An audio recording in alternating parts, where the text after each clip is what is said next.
남녀가 사랑을 나눌 때 서로 선호하고 좋아하는 자세가 있을 겁니다. 여러분도 선호하거나 좋아하는 자세가 있으신가요? 남자분들은 특히 평상시엔 올챙이가 잘 안 나오다가 특정 자세를 하면 사정감이 높아지는 필살 자세를 한 가지씩 가지고 계실 거예요. 이는 여자들도 마찬가지인데요. 여자들도 유독 홍콩을 빨리 가는 자신이 선호하는 자세가 있을 것입니다. 스스럼 없는 연인들은 서로가 선호하는 자세를 알고 있겠지만 그렇지 못한 대부분의 사람들을 위해 여성들이 보편적으로 좋아하는 자세에 대해 바로 알아보겠습니다. 구독과 좋아요, 알림 설정 사랑합니다. 화산 폭발로 없어진 폼페이라는 도시를 알고 계신가요? 이탈리아에 있는 이 폼페이라는 도시는 과거의 화산 폭발로 멸망했지만 다양한 유물들이 남아 있습니다. 그 중에 남녀가 잠자리를 즐기는 거리가 따로 있는데 그 거리를 보면 방이 굉장히 많습니다. 모든 방문 앞 문틀 위에 남녀가 사랑을 나누는 자세의 그림이 있고 그 그림들이 각 방마다 각기 다른 자세의 모습인 것을 볼 수 있습니다. 이렇게 남아있는 옛 유물의 그림들을 봐도 남녀가 사랑을 나누는 순간 어떤 자세를 취하느냐에 따라서 서로 느끼는 만족감과 흥분도가 달라진다는 걸 알 수 있습니다. 오히려 예전엔 즐길 거리가 부족해 더욱 잠자리를 연구했을지도 모르지요. 요즘 시대에는 의무적으로 잠자리를 하는 사람도 많고 이런 잠자리에 대해 연구하는 사람이 많이 없어진 것이 사실입니다. 그 외에도 즐길 거리가 너무 많아졌기 때문이죠. 인도의 성에 관한 문헌 중에 카마수트라라고 하는 문헌이 있습니다. 거기에 보면 남녀가 잠자리를 가질 때 어떤 모습이나 어떤 자세로 하는 것이 좋다는 것이 64가지로 자세하게 설명되어 있습니다. 카마수트라는 카스트 제도의 최상위 계층인 브라만 자제를 대상으로 한 성교육 지침서로서 예전부터 사람들은 성에 대해서 진심이었다는 것을 알 수 있습니다. 서로가 궁합이 잘 맞지 않아도 64가지의 기술로 서로 신체적으로 맞지 않는 것을 자세로 해결했던 거죠. 남성이나 여성이나 특별한 자세를 했을 때 좋다라는 감정은 크게 다르지는 않지만 그래도 각자의 성향에 따라 느끼는 기분이 다르다 보니 이왕이면 남자들이 파트너와 사랑을 나눌 때 내 파트너가 좀 더 빠르고 깊게 느낄 수 있는 자세가 어떤 건지 알고 사랑을 나눌 수 있다면 더 좋을 것입니다. 여성들이 홍콩을 빠르게 가는 자세 바로 시작하겠습니다. 첫 번째는 정상입니다. 여성이 남성에 대해 좀 더 알고 싶어 할 때는 상대방의 눈을 보고 싶어 하기 때문에 이 자세가 좋습니다. 보통 만난 지 얼마 안 됐을 때 추천드리는 자세입니다. 누구나 알고 있는 자세인데 이게 어떻게 홍콩을 더 빠르게 갈 수 있냐라고 생각하시는 분들도 계실 겁니다. 원래 기본기가 튼튼해야 먼 길에도 지치지 않고 여성들에게 최고의 잠자리를 선사할 수 있는 것입니다. 여기서 한 가지 팁은 여성들의 그곳 입구 3cm 지점에 가장 민감하게 느낄 수 있는 섬세한 세포들이 있다고 합니다.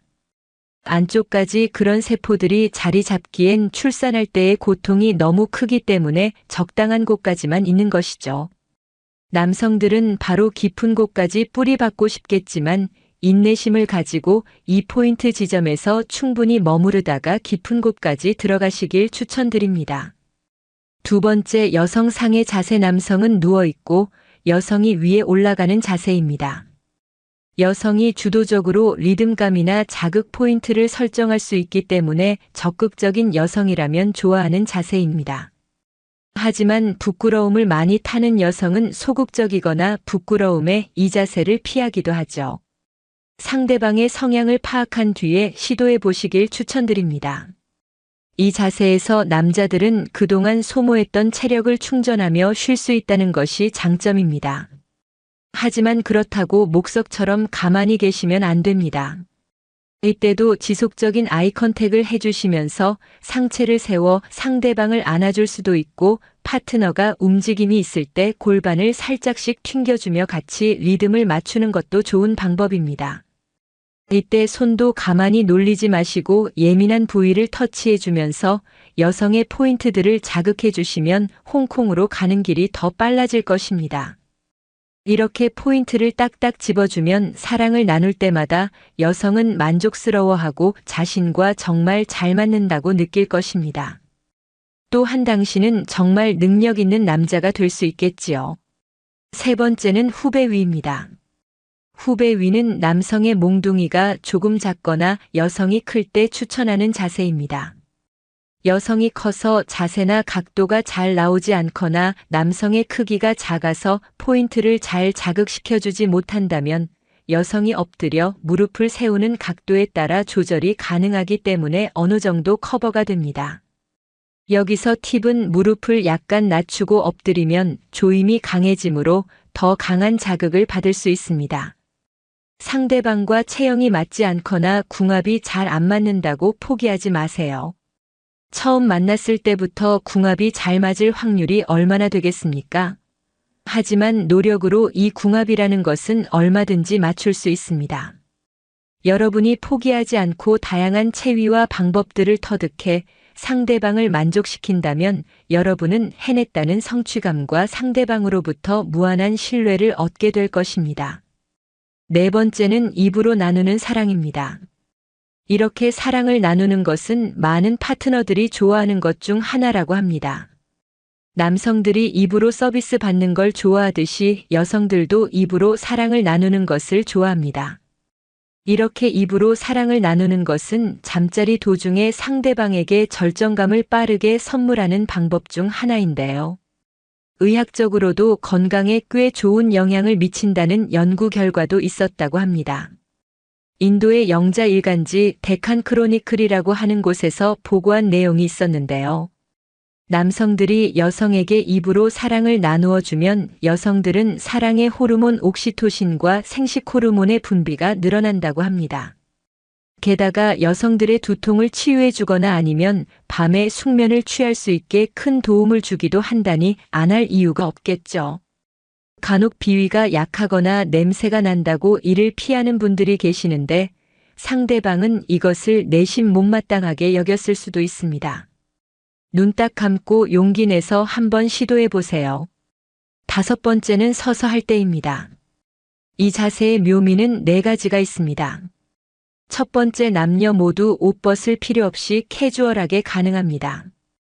두 번째, 옷을 전부 벗을 필요가 없고 서서 할 수 있으니 공간의 제약을 많이 받지 않습니다. 공공장소나 야외에서 스릴을 즐기면서 가능합니다. 세 번째, 짧지만 강력한 느낌을 원하는 분들께 좋습니다. 네 번째, 평범한 자극에 지겨우신 분들은 새로운 자극적인 감각을 느낄 수 있습니다. 텅 빈 도서관 안쪽 어두컴컴한 지방 소도시 골목길 자동차 문 열고 기대. 서화기 등 다른 사람 눈에 들키지 않고 입으로 나오는 소리를 억제하면서 스릴을 즐기기에 최고조 한번 맛을 본 여성은 먼저 그 장소로 가자고 조르기도 합니다. 남성의 팔이 튼튼해야 합니다. 흥분하면 자신도 모르게 한쪽 다리를 올리고 싶어하는 여성의 체중을 지탱할 정도로 팔 근력이 필요하기에 평소에 팔 근력 운동이 필요합니다. 당신의 팔 하나에 버티며 자극적인 경험을 한 여성은 당신에게 더 의지하게 될 것입니다. 오늘은 여성들이 좋아하고 즐기는 잠자리 자세 5가지를 알아봤습니다. 사람마다 서로 선호하고 좋아하는 자세가 다르지만 매번 같은 자세로 잠자리를 반복해 오셨다면 오늘은 새로운 자세를 시도해 보는 것이 어떨까요? 상대방과 좋아하는 자세를 맞추고 다양한 자세를 시도해 보는 것은 여러분의 사랑을 한층 더 두텁게 만들어줄 것입니다. 중년사랑위원회는 중년의 모든 사랑을 응원합니다. 구독과 좋아요, 알림 설정 잊지 않으셨죠? 시청해 주셔서 감사합니다. 왜 괜찮은 사람은 다 애인이 있을까? 마음에 드는 사람은 다 임자가 있다는 당신에게. 사랑이란 무엇인가? 당신과 연인을 더 아름답게 만드는 사랑의 기술. 왜 괜찮은 사람은 다 애인이 있을까? K는 한숨을 푹 내쉬었다. 20대 초반 연인의 이별 선언으로 인해 불타는 연애의 종지부를 찍은 후 그는 30이 넘을 때까지 외로운 솔로 생활을 지속해왔다. 여자 싫어하는 거 아니냐는 오해를 받을 정도로 오랜 연애 공백기를 가진 그는 누구보다도 팔팔하고 정상적인 욕구를 가진 건강한 남자다. 하지만 그의 마음에 차는 이들은 안타깝게도 하나같이 든든한 남자친구를 두고 있다. 마음에 쏙 드는 여성이 나타나면 아니나 다를까 오랜 시간 연인과 견고한 신뢰관계를 만들어 온 경우가 대부분이다. 그녀들의 얼굴엔 빛이 난다. 자신감이 있고 자기를 사랑할 줄 안다.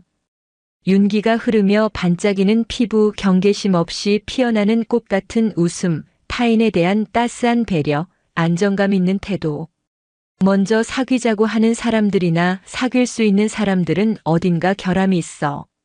정신적으로 불안하고 외로움도 많이 타지. 그 전해져 오는 불안함이 싫은 거야. 밝고 안정감 있는 사람이 좋거든. 하지만 그렇게 말하는 그 역시 불안한 영혼이었다. 한때 연인을 곁에 두고 행복하고 안정감 있는 미소를 짓던 그는 이제 불안 속에 흔들리는 가짜 웃음을 짓고 있었다.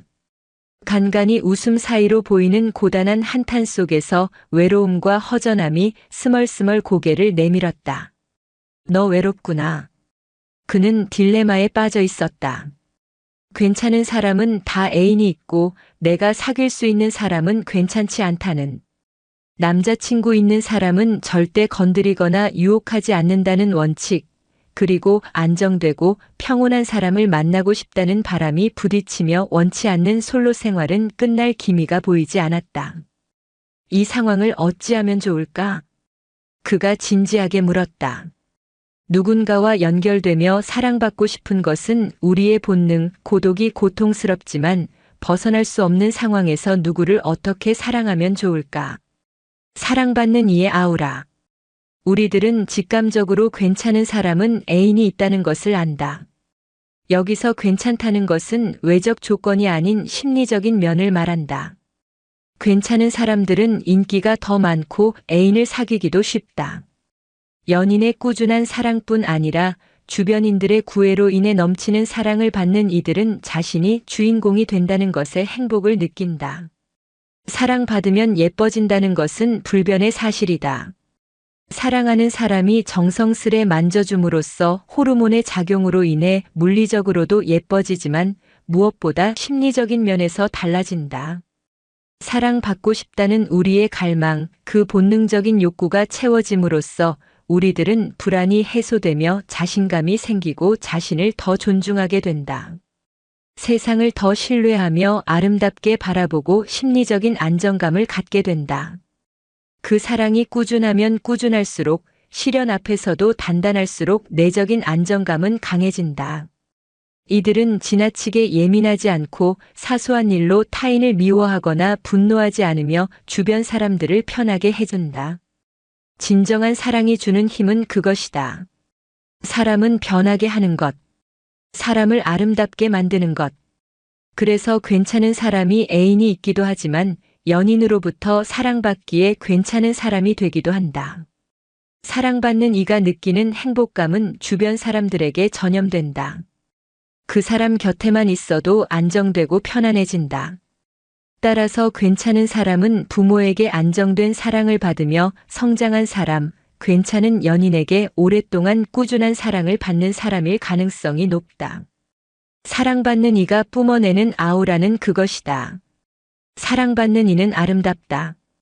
그래서 충분한 사랑 속에 살아가는 연인들은 서로를 더 괜찮은 사람으로, 더 아름다운 사람으로 만들어준다. 반면 연인이 있어도 불안하고 어딘지 초라해 보이며 어둡고 음울한 기운을 뿜어낸다면 충분히 사랑받고 있지 못할 가능성이 높다. 결핍만 가중되는 파괴적인 관계 속에서 부품 빠진 자전거를 굴리며 삐거덕거리고 있는 것이다. 자신과 심리적으로 맞지 않는 연인과 관계를 지속할 때 헤어지겠다는 결단을 못하고 영혼은 더욱 방황할 수 있다. 내가 먼저 상대를 사랑해 줌으로써 그녀를 아름답게 만들어줄 수 없고 그녀 또한 나를 충분히 사랑해 주지 못한다면 그 관계는 파국으로 치달을 수 있다.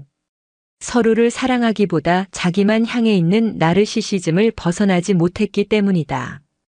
어른의 사랑은 내가 당신에게 무엇을 줄 수 있을까를 고민하는 것이다. 당신이 내게 더 잘해주지 못한다고 더 주지 않는다며 요구하는 것은 아직 자기 중심성에서 벗어나지 못한 유아기의 사랑과 같다. 유아는 일방적으로 사랑을 베풀며 키워줄 수 있는 양육자를 만나야 만족하고 불안을 떨친다. 반면 연인 사이에 서로 내가 무엇을 줄 수 있을까 고민한다면 그들은 성숙한 어른의 사랑을 하고 있는 것이다. 괜찮은 사람은 다 애인이 있어 고민이라는 K에게 말했다. 안 괜찮은 사람을 괜찮은 사람으로 만들어줄 수 있겠어? 아름답게? 사랑받는 이의 아우라가 뿜어나올 수 있게? 글쎄, 내가 좋은 사람한테 사랑받아서 그런 사람이 된다면 좋겠는데. 내가 먼저 사랑을 주는 사람이 될 수도 있지 않을까? 내가 먼저. 끌리는 사람이 있다며. 만약 상처만 남기는 관계가 된다면 어떻게 하지? 그래도 부딪혀보는 거지. 상처 없는 삶이, 이별과 아픔을 감수하지 않는 사랑이 어디에 있겠어? 그는 커튼을 치고 창문을 열어 삶에 부딪혀보겠다고 했다. 따사로운 봄볕이 어깨 위에 내려올 수도, 차갑고 설레는 첫눈이 내릴 수도, 두터운 소나기가 눈물이 되어 온몸을 적실 수도 있겠지만 삶이 비록 여린 살갗에 생채기를 남길지라도 여린 살같이 거칠고 두꺼운 살같이 되어 굳은 살이 될 때까지 견디어 보겠다고. 삶에 직면할 때 생겨나는 아픔들이 결국은 내 빛과 같은 삶의 그림자라는 것을 깨달을 때 우리는 수용하게 되는 것 같다. 고독도 외로움도 상처도 슬픔도 살아가면서 만나는 내 인생의 동반자라는 사실을. 그래, 좀 아프고 쓰라리면 어떠한가. 그것이 삶인 것을.